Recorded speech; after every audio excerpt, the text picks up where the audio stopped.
Welcome to The Last Breakfast. Please enjoy the video. In this video, I will explain how to make sushi-grade salmon at home. It's a rewarding process that allows you to enjoy delicious, safe raw fish.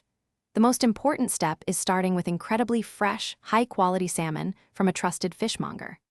Then, we'll focus on the critical freezing process, which is essential for eliminating any potential parasites. This ensures your homemade sushi-grade salmon is perfectly safe and ready for your culinary creations. Now, let's talk about the freezing protocol. First, wrap your salmon very tightly in plastic wrap, ensuring no air pockets.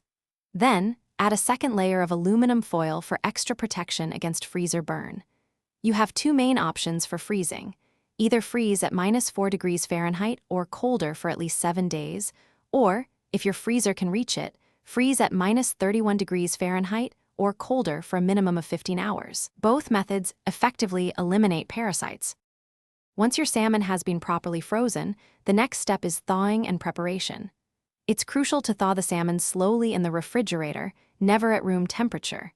This usually takes about 12 to 24 hours, depending on the thickness. Once thawed, gently pat the salmon completely dry with paper towels. This helps achieve clean, precise slices. Finally, use a very sharp, clean knife to slice the salmon against the grain for the best texture. With your salmon thawed and dried, you're ready to slice it into beautiful, uniform pieces.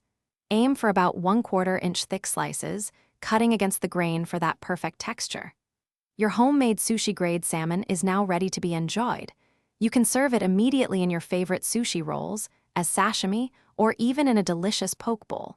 Remember, freshness is key, so enjoy your culinary creation promptly for the best experience.